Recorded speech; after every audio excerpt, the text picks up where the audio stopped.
گزارشگر ویژه امور حقوق بشر سازمان ملل متحد میگوید کشتن قاسم سلیمانی نقض قوانین بین‌المللی بوده.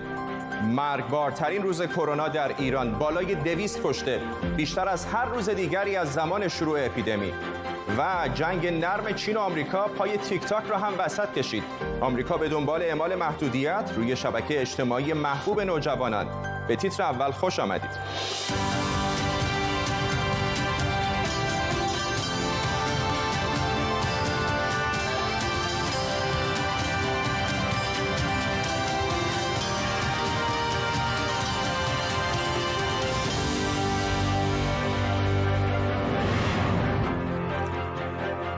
سلام بر شما. گزارشگر ویژه سازمان ملل در امور حقوق بشر گفته کشتن قاسم سلیمانی غیرقانونی بوده. آنیس کالامار میگوید آمریکا شواهد کافی دال بر اینکه حمله علیه منافعش در جریان یا قریب الوقوع بوده ارائه نکرده. در آن زمان مقامات آمریکا اعلام کرده بودند جمهوری اسلامی از طریق نیروهای تحت حمایتش در عراق در تدارک حمله علیه نیروهای ائتلاف به رهبری آمریکاست. احتمالاً این گزارش مقامات جمهوری اسلامی ایران را خرسند کند. اما آیا واقعاً کشتن این فرمانده نیروی قدس سپاه پاسداران توجیه حقوقی داشته؟ در طول نیم ساعت آینده تیمی از زبده‌ترین خبرنگاران و کارشناسان برای جواب به این سوال و سوال‌های بیشتر ما را همراهی خواهند کرد. پیش از هر کس بریم به پیش سراغ خبرنگارمون در مقر اروپایی سازمان ملل متحد در ژنو. احمد صمدی با ماست و این گزارش رو مطالعه کرده. احمد، در این گزارش چه گفته شده؟ فرداد، خانم آگنس کالامارد میگه که قتل قاسم سلیمانی خودسرانه بوده و اونچه که مقامات آمریکایی به عنوان مدرک و اسناد ارائه دادن در خصوص اینکه قاسم سلیمانی خطری برای منافع آمریکا بوده این رو رد کرده و گفته که حتی او یک خطر قریب الوقوع هم برای منافع آمریکا به شمار نمی‌آمده و این رو رد کرده. اما خب در ادامه این گزارش اشاره میکنه به موارد دیگه ای، از جمله اینکه خب این تنش‌ها باعث شده که بین ایران و آمریکا اتفاقاتی بیفته و ایرانی‌ها هواپیمایی رو با 176 سرنشین اون رو ساقط بکنن، هرچند که در گزارش اعلام کرده که مقامات ایرانی ادعا می‌کنن که این اشتباهی بوده و یک عمل سهوی انجام شده. اما در نهایت این گزارشگر میگه که مقامات ایرانی مردم ایران بر این باورن که مقامات ایرانی در خصوص هواپیمای 753 اوکراینی هم در واقع شفاف عمل نکرده. اما همین گزارشگر یک گزارش مفصلی رو در خصوص استفاده از پهپادهای جنگی ارائه کرده و ابراز نگرانی کرده در خصوص اینکه از این پهپادها بسیار داره استفاده میشه و در واقع اشاره کرده به اینکه این استفاده از این پهپادها نقض قوانین بین‌المللی و از جمله کشورهایی که دارن استفاده میکنن ایران، عراق و ایالات متحده، بریتانیا، اسرائیل، عربستان سعودی و چندین کشور دیگه هستش که نسبت به استفاده از این پهپادها ابراز نگرانی شده. احمد صمدی، خبرنگار ما از مقر سازمان ملل متحد در ژنو سوئیس، ممنونم از تو. اینجا در استودیو هم آرش آرامش، کارشناس امنیت ملی با ماست. آقای آرامش، اصلا کاری به این ندارم که قاسم سلیمانی جنایتکار بوده یا نه. از منظر حقوقی آیا کشتن او در سرزمینی دور از ایالات متحده توسط پهپاد به نظر شما قانونی بوده یا نه؟ ببینید، اگر حمله پیشگیرانه تا موقعی که قریب الوقوع بودن ضرر و قریب الوقوع بودن جراحت مشخص نشه و ثابت نشه، کاری غیر قانونی. اما بحث اینجا هیچ وقت سیاه‌وسفید نیست. همون قبل از اینکه قاسم سلیمانی و ابو مهدی مهندس رو بکشه ایالات متحده، قبل از اون حمله کرده بودن به بیس ها و پایگاه های نظامی ایالات متحده و 2 آمریکایی رو کشته بودن. بین ماه اکتبر و ماه ژانویه، یعنی 3 ژانویه 4 ژانویه که آقای سلیمانی کشته شد، 11 حمله راکتی مختلف گروه‌های مختلف نیابتی جمهوری اسلامی به قرارگاه‌های مختلف ایالات متحده و نیروهای نظامی و کارشناسان غیر نظامی کرده بودند که باز خدا رو شکر کسی در اونها کشته نشده بود. مسئله اینجاست. خب درسته، پهپادها استفاده گسترده ازش شده، ولی جالب اینجاست که در زمان آقای اوباما از تمام حملات پهپادی که بگیریم، زمان آقای بوش، زمان آقای ترامپ، همه رو با هم جمع کنیم، به اندازه 3 سال آقای اوباما هم نمیشه. یکی اتفاقا از قاطع‌ترین و بیشترین استفاده از پهپادها زمان آقای اوباما بود، در سومالی، در یمن، در پاکستان، در افغانستان و بسیاری از سران القاعده، طالبان، حقانی و گروه‌های دیگه مختلف تندرو رو اونها سرنگون کردن. بحث فقط بحث سیاه‌وسفید قانونی نیست. بله، اون طوری که فکت ها و اون طوری که گزاره ها رو گزارشگر سازمان ملل نوشته، بله غیرقانونی بوده. اما آقای سلیمانی و ابو مهدی مهندس و گروه‌های دیگه نیابتی ایران به حمایت سپاه پاسداران و به حمایت جمهوری اسلامی بر اساس اون که ایالات متحده میگه در حال عملیات، نقشه‌کشی و سازماندهی برنامه‌های دیگه برای حملات دیگه بودن به ایالات متحده در عراق، به متحدین ایالات متحده و به منافع ایالات متحده. به هر حال عراق یک کشور مستقل هست دیگه و خارج از محدوده قضایی ایالات متحده این اتفاق رخ داده. سوال من از شما این هستش که در چنین شرایطی با فرض اینکه یک خطر قریب الوقوع هم در جریان بوده، از نظر قوانین بین‌المللی آیا آمریکا مجبور هست تعهدی داره که باید به سازمان ملل، به دولت عراق یا به کس دیگری ثابت بکنه که این حمله قریب الوقوع بوده و در واکنش به اون بوده که چنین حمله آمریکا انجام داده؟ 3 تا مسئله هست. یکی مسئله قانونی بودنشه، یکی مسئله قریب الوقوع بودنشه و مسئله دوم که قریب الوقوعه با مسئله سوم که اعتماد دست به دسته. شما موقعی که تاریخ کشتن اسامه بن لادن رو نگاه می‌کنید، اسامه بن لادن در ابوظبی کجا بود؟ پاکستان مثلا متحدی است به قول معروف نزدیک برای ایالات متحده در جنگ ترور، ولی موقعی که تیم 6 نیروی دریایی سیلز داشتن آماده می‌شدن برون اونجا و عرض کنم به حضور شما اسامه بن لادن رو بکشن، تنها کسی که واقعا نمیشد بهش اعتماد کرد سیستم اطلاعاتی خود ارتش پاکستان ISI بود. چرا؟ چون شما مسئله اعتماد هم هست. دوم مسئله شاک و مسئله سورپرایز بودن قضیه است. اگر شما بخواید یکی رو بکشید و اگر بخواید به دولتی که بهش اعتماد آنچنان هم ندارید، دولتی که مثلا خب در عراق اون موقع هنوزم دولت کامل مستقل سر کار نیامده، دولتی هستش که هنوز به قول معروف در مجلس عراق سرش بحث هست، ولی بهشون بگید خیلی از سیستم‌های مخابراتی استخباراتی عراق با قوات شیعه و با حکومت ایران دست به قول معروف دوستی نزدیک دارن. اون موقع شما اصلا کلا برنامه‌ریزی خودتون رو لو خواهید داد. به خاطر این فکر بخش حقوقی است، یک بخش سیاسی، یک بخش دیگه هم مسئله نظامیش هست. ممنونم از شما آرش آرامش، کارشناس مسائل امنیت ملی اینجا در استودیو با ما. مایک پومپئو میگوید شماری از کشورهای خاورمیانه یک صدا میگویند تحریم تسلیحاتی ایران را تمدید کنید. وزیر خارجه آمریکا گفته شورای امنیت سازمان ملل مسئولیت دارد به حرف این کشورها گوش کند. از سوی دیگر عباس عراقچی معاون وزیر خارجه ایران گفته آمریکا در 6 ماه اخیر فشارها را به بیشترین حد رسانده. او میگوید مهمترین هدف ایالات متحده بردن مجدد ایران به شورای امنیت است و برای این همه ظرفیت و توانش را بسیج کرده. عراقچی گفته این بازی خطرناکی است و اگر ما در این بازی گرفتار شویم خسارات راهبردی برای ایران خواهد داشت. نیلوفر پور ابراهیم از پاریس با ماست. نیلوفر، میدونم یکی از دغدغه‌های ایران رفتن این بحث به شورای حکام هست. اگر به شورای حکام کشیده بشه چه اتفاقی منتظر ایران خواهد بود؟ توی 2 جلسه قبلی شورای حکام با مدیریت رافائل گروسی، مدیر جدید آژانس، دبیرکل جدید آژانس بین‌المللی انرژی اتمی، آقای گروسی 2 تا گزارش داده. یکی در مورد اجرای برجام و یکی در مورد همکاری‌های ایران تحت پادمان یا MPT و پروتکل الحاقی. ایران داره پروتکل الحاقی رو به صورت داوطلبانه اجرا میکنه. آژانس میگه که ایران همکاری کامل نکرده. توی دور قبلی شورای حکام قطعنامه‌ای که علیه ایران صادر شد، قطعنامه‌ای که برای عدم همکاریش با آژانس سر این بحث صادر شده، نه فعالیت‌های ایران تحت برجام. بنابراین ایران نگرانه که اگر در دور آینده که 3 ماه دیگه، کمتر از 3 ماه دیگه برگزار میشه، قبل از منقضی شدن تحریم‌های تسلیحاتی شورای امنیت، در واقع این پرونده رو اونها ارجاع بدن اگر ایران همکاری نکنه برای این سایت‌هایی که آژانس میگه در موردش اطلاعات کافی نداده، قطعنامه ایران رو به شورای حکام ارجاع بکنن و در اون صورته که جدا از شورای امنیت میتونه جدا از بحث مربوط به تحریم‌های تسلیحاتی در موردش تصمیم بگیره و یا تحریم‌های قبلی رو برگردونه یا تحریم‌های جدیدی رو علیه ایران صادر کنه. ممنونم از تو نیلوفر پور ابراهیم، خبرنگار ما در پاریس پایتخت فرانسه.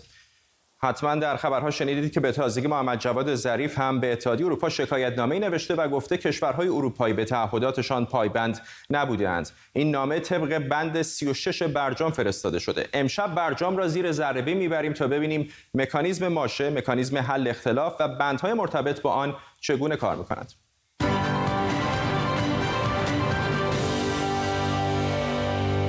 خب این مکانیزم ماشه که دوباره سر و کله‌اش توی خبرها پیدا شده چیه؟ برای جواب به این باید بریم توی دل متن 18 صفحه‌ای برجام که امضای 3 کشور اروپایی، نماینده اتحادیه اروپا، آمریکا، چین و روسیه رو هم داره. اگه یادتون باشه همون موقع این امضا هم خبرساز شد. آقای ظریف اینجا نوشته مخلص عباس آقا و مجید آقا. منظورش معاوناش عباس عراقچی و مجید تخت روانچی بود. البته این امضاها زیر متن اصلی برجام نیست و فقط یادگاری بودن. دستخطش هم بد نیست. اما برگردیم سر مکانیزم ماشه. این در واقع یه اصطلاحه که به بند 36 و 37 برجام اشاره میکنه. این دو بند زیر عنوان مکانیزم حل اختلاف قرار میگیرن و طبق اون اگه طرفای توافق فکر کنن که یکی تعهداتش رو اجرا نمیکنه، میتونن از همدیگه شکایت کنن.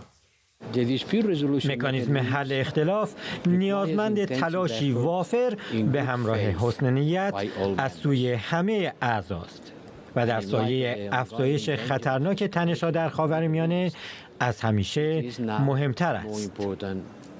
حالا این مکانیزم ماشه چطوری کار میکنه؟ هر کدوم از طرف‌ها که شکایت کنن، کمیسیون حل اختلاف 15 روز فرصت داره قضیه رو حل و فصل کنه، مگر اینکه هر دو طرف توافق کنن که تمدید بشه. حالا اگه موضوع حل نشده ای باقی مون، طرفین میتونن مشکل رو به وزیران خارجه‌شون ارجاع بدن. اونها دوباره 15 روز دیگه فرصت دارن. بعد کمیسیون مشترک دوباره 5 روز فرصت داره تا مسئله رو فیصله بده. حالا اگه طی این 35 روز طرفین شاکی هیچ کدومشون راضی نشدن، در واقع طرف اصلی شکایت میتونه موضوع رو بفرسته به شورای امنیت سازمان ملل. تا اینجا در واقع بند 36. آلمان و فرانسه و بریتانیا دیماه پارسال مکانیزم ماشه رو به خاطر نقض توافق از سمت ایران فعال کردن، اما جلوتر نرفتن و کار به شورای امنیت نرسید. من متوجه شدم که وزرای خارجه مایلند که برجام را نگاه دارند و امیدوارانه تلاش می‌کنند برای تنگناهای به وجود آمده از طریق دیالوگ‌های سازنده دیپلماتیک راهی بیابند. اما بند 36 بعد از اینه که دعوا به شورای امنیت بکشه. وقتی کار به اینجا برسه، اون وقت شورا طی 30 روز باید تکلیف رو روشن کنه. یا رأی میده که تحریم‌های ایران همچنان معلقه، یا اینکه روز از نو و روزی از نو و همه تحریم‌ها برمیگردن. نکته جالب اینه که کشور شاکی، البته به غیر از آلمان که حق وتو نداره، میتونه رأی شورای امنیت رو وتو کنه. این هم باعث نگرانی ایران شده. واکنش ظریف رو به آمریکا در جلسه قبلی شورای امنیت ببینید. آیا ما به قانون احترام خواهیم گذاشت یا به قانون جنگل برمیگردیم؟ با تسلیم شدن در برابر هوا و هوس یک قلدر قانون شکن. اما یک نکته مهم دیگه هم هست که میتونه کار رو به کمیسیون حل اختلاف برسونه. پیوست یکم برجام. این پیوست در واقع در مورد دسترسی آژانس بین‌المللی انرژی اتمیه. اگه آژانس فعالیت یا سایت اتمی مشکوک اعلام نشده‌ای ببینه، میتونه تقاضا کنه که ناظراش به اون سایت برن. اگه سازمان اتمی تخطی ببینه، یه پروسه 24 روزه طی میشه و اگر ایران نگرانی آژانس رو طی این 24 روز حل نکنه، مکانیزم ماشه فعال میشه. یعنی همه تحریم‌ها برمیگردن. ماه پیش شورای حکام آژانس بین‌المللی انرژی اتمی قطعنامه پیشنهادی سه کشور بریتانیا، فرانسه و آلمان را تایید کرده که در اون از ایران خواسته شده زمینه دسترسی بازرسان آژانس به 2 سایت هسته‌ای رو فراهم کنند. حالا دیشب عباس عراقچی معاون وزیر خارجه ایران هشدار داده که احتمال داره در نشست بعدی شورای حکام آژانس بین‌المللی انرژی اتمی پرونده ایران به شورای امنیت فرستاده بشه.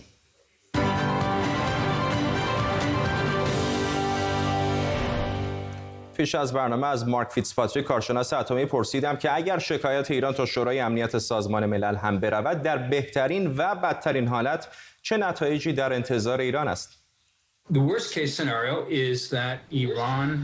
بدترین سناریوی ممکن اینه که پرونده ایران به خاطر زیر پا گذاشتن حدود برجام به شورای امنیت میره و تحریم‌های سازمان ملل برمیگرده و در بدترین حالت دیگر ملت‌ها توافق می‌کنند که این تحریم‌ها مشروعند و اونا رو میپذیرند. و دلیل دیگه‌ای که شورای امنیت پرونده ایران رو بررسی کنه اینه که ایران با آژانس اتمی همکاری نکنه. پس این مسئله از 2 طریق میتونه به شورای امنیت بره. ولی فکر نکنم اون بدترین سناریو محقق بشه، چون بیشتر دولت‌ها معتقد نیستن که الان وقت برگشت تحریم‌ها باشه. همه میخوان صبر بکنن ببینن انتخابات نوامبر در آمریکا چطور پیش میره.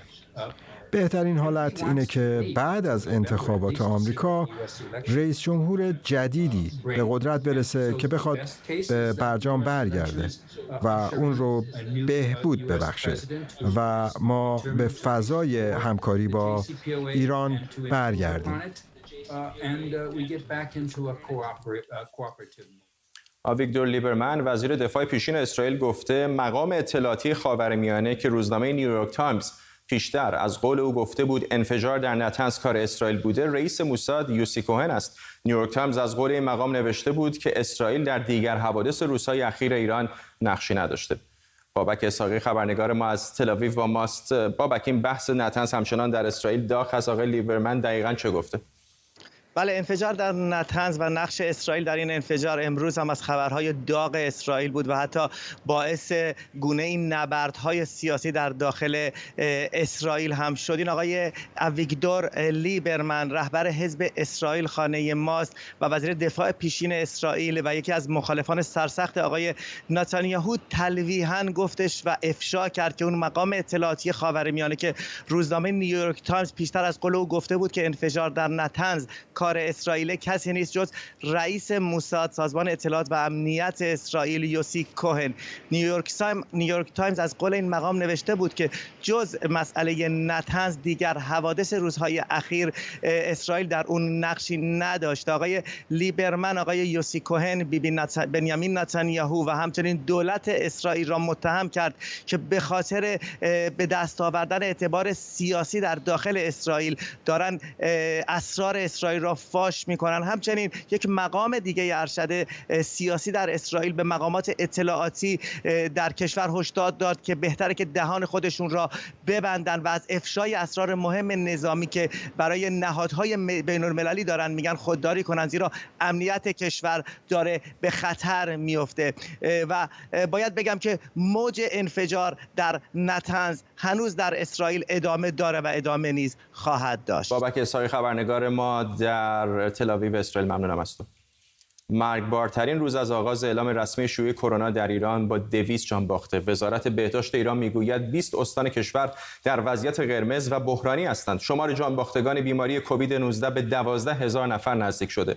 وزیر بهداشت ایران سعید نمکی میگوید لحظه آخر گل خوردیم و نباید چنین تاوان سختی میدادیم تا هشدارها جدی گرفته میشد. متخصصان از موج دوم بیماری در ایران میگویند اما دولت هنوز تصمیمی برای بازگشت به قرنطینه نگرفته. امید حبیبی نیا همکارم اینجا در استودیو با ماست. بدترین روز در این 4 ماه بوده. امید، چه جزئیات بیشتری میدونید؟ خب فرداد، اگر به آمار نگاه کنیم، آماری که تقریبا از ماه گذشته شروع شده سیرش رو به افزایش داره میره.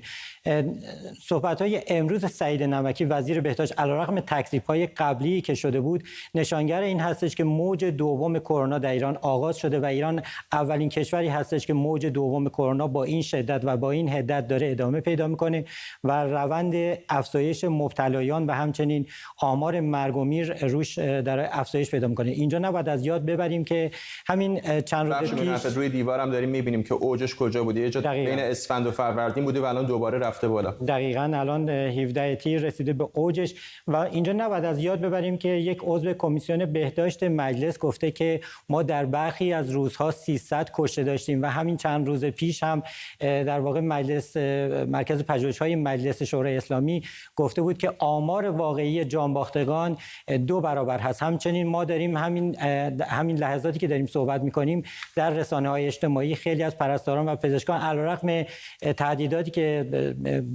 وجود داره میگن که گنجایش بیمارستان‌ها پر هست و ظرفیت بیمارستان‌ها پر هست و با توجه به در واقع وضعیتی که وجود داره 4-5 ماه فشار به امان بر کادر درمان ممکنه که هر لحظه وضعیت بدتری را شاهد باشیم. ممنونم از امید حبیبی نیا همکارم اینجا در استودیو با ما.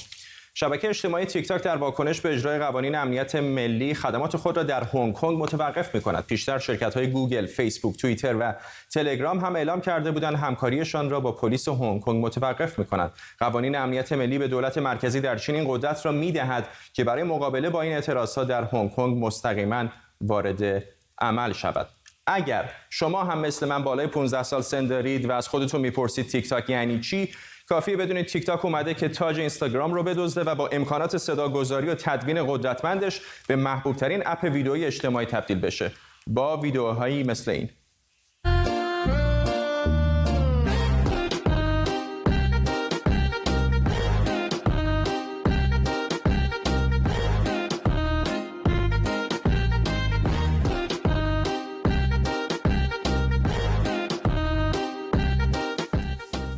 حالا ولی چنین اپ خوش آواز و چنین کاربران خوشرقصی شدن موضوع نبرد دو ابرقدرت. این شما و این وزیر خارجه آمریکا مایک پومپئو. اگه واقعیت اینجوریه، آیا نباید همین امشب ممنوعیتی برای اپ‌های سوشال میدیای چینی به ویژه تیک تاک در نظر بگیریم؟ مطمئن باشید ما این موضوع رو خیلی جدی میگیریم. کشورهای زیادی رو قانع کردیم تا فناوری وایوی رو از زیرساخت‌ها خارج کنند. ما کمپانی ZTE رو خطری برای امنیت ملی آمریکا اعلام کردیم. در مورد استفاده از اپ‌های چینی روی موبایل‌های مردم به شما اطمینان میدم که آمریکا به این موضوع خواهد پرداخت. ولی چرا بزرگترین قدرت نظامی دنیا میخواد با یک مشت نوجوان خوشخنده و شاداب در بیفته؟ شاید بعضیا فکر کنن دولت ترامپ از تیک تاک دل خوشی نداره، چون چند هفته پیش کاربران جوان اپ تیک تاک با خرید هزاران بلیت یکی از کارزارهای تبلیغاتی آقای ترامپ رو مختل کردند.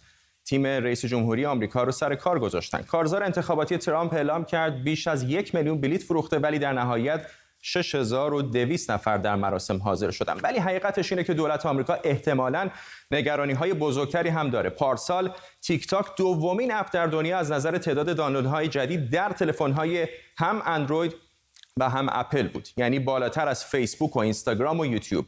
کاربرهای تیک تاک خیلی هم فعالترن. متوسط واکنش کاربران به پست‌های معروف در تیک تاک حدود 5 برابر اینستاگرام و 7 برابر توییتر. پیش از برنامه از راس فنگولد، کارشناس مسائل امنیت اینترنت در تایوان، پرسیدم آیا برای کشور آزادی مثل آمریکا که مهد آزادی بیان است عجیب نیست که به دنبال بستن یک شبکه اجتماعی باشد؟ چند موضوع مختلف در اینجا وجود دارد. یکی این است که آیا این برخوردی است که ما انتظار داریم در یک کشور دموکراتیک ببینیم یا در کشوری با حکومت دیکتاتوری؟ اگر از دیدگاه آزادی‌های اجتماعی و فردی نگاه کنیم، این کار خیلی عجیب به نظر می‌رسد. ولی اگر دولت آمریکا بخواهد تیک تاک را ممنوع کند، باید موارد امنیتی باشد، چون موضوع حریم شخصی، ایمنی داده‌ها و احتمال آن که کمپانی چینی نتواند مانع از دسترسی دولت چین به این داده‌ها شود. البته تیک تاک و صاحبان آن می‌گویند که چنین اتفاقی نمی‌افتد و بارها گفتند که چنین کاری نمی کنند. ولی اگر دولت آمریکا بگوید که این ابزارک قابل اعتماد نیست، خب این چیزی است که ما در کشورهای مختلف هم می بینیم که گاه موقتاً یا به طور دائم در زمانی که ناآرامی ها رخ می دهد، دولت های دیکتاتور دسترسی مردم به رسانه های اجتماعی را محدود می کنند. موضوع دیگر این است که آمریکا می تواند عملاً آن را بلاک کند. از نظر فنی ممکن است کمی دشوار باشد، اما اگر اپ استورها آن را از دسترس خارج کنند، کم کم کاربران کمتری از آن استفاده می کنند، ولی کسانی که این ابزارک را دوست دارند به هر حال به استفاده از آن ادامه می دهند، به خصوص خوره های اپ های جدید. ولی احتمالاً دولت آمریکا اگر تصمیم به بلاک کردنش بگیرد می تواند موفق بشود و تیک تاک را از بازار آمریکا محو می کند. خب بریم به آمریکا. اداره مهاجرت این کشور اعلام کرده دانشجویان خارجی که کلاس‌های آنها در پاییز به صورت آنلاین برگزار می‌شود باید آمریکا را ترک کنند. دانشجویان خارجی اگر نخواهند از آمریکا خارج شوند، باید پیش از پاییز خود را به مراکز آموزشی که به صورت حضوری برگزار می‌شود منتقل کنند. به دنبال شیوع کرونا برخی از دانشگاه‌ها کلاس‌هایشان را به صورت آنلاین، برخی حضوری و برخی هم ترکیبی از هر دو برگزار می‌کنند. جمشید ایرانی وکیل از نیویورک با ماست. آقای ایرانی، الان که تعداد زیادی از دانشجویان خارجی در آمریکا این خبر رو میشنوند و طبیعتاً تعدادی از اونها هم ایرانی هستند، چه خطری متوجه اونها هست؟ یک، و دو، چه راه حلی جلوی پاشون؟ والا مشکلی که برای این نوع دانشجوها به وجود میاد مسئله غافلگیر شدن این مسئله هستش. میدونید که در امریکا آخرین آماری که اعلام کردن نزدیک به 1,200,000 نفر دانشجوی خارجی وجود دارد که این دانشجویان تقریبا 15% جمعیت دانشگاهی امریکا را تشکیل میدن و بیشتر دانشگاه‌ها همونطوری که شما ممکن اطلاع داشته باشید شهریه‌ای که از دانشجویان خارجی میگیرن بسیار بالاتر از شهریه است که از دانشجوهای خود امریکا میگیرن. در نتیجه هر دانشجویی که مثلا در سال 30,000 40,000 یا 50,000 دلار پول شهریه میدهند، حالا میخوان این شهریه را به صورت تدریس یا آموزش از طریق آنلاین بگیرن. اما آن چیزی که در پیش روی این نوع افراد هست متاسفانه اعلام نشده است که کدوم دانشگاه ها میتوانند کلاس‌های حضوری تشکیل بدن در زمانی که مسئله شیوع کرونا هنوز ادامه دارد و یک معضل پیش آمده است، برای اینکه خیلی از دانشگاه‌ها حاضر نیستن که کلاس‌های حضوری تشکیل بدن و خیلی هم میخوان آنلاین کلاس‌های تشکیل بدن که در این مقررات که اداره مهاجرت و گمرک دیروز اعلام کرده این دانشجوها نمیتونن به صورت آنلاین در کلاس‌ها شرکت بکنن، چون استدلالی که آوردن این است که اگه شما در کورسی بذار آنلاین بگید در کشور خودتون این کار انجام بدید. سپاسگزارم. جمشید ایرانی وکیل از نیویورک با ما. و به این ترتیب میرسیم به پایان تیتر اول امشب. بخش زیر ذره‌بین رو میتونید در شبکه یوتیوب ایران اینترنشنال هم ببینید. همینطور کل برنامه رو تا فردا همین موقع. بدرود و خدا نگهدار.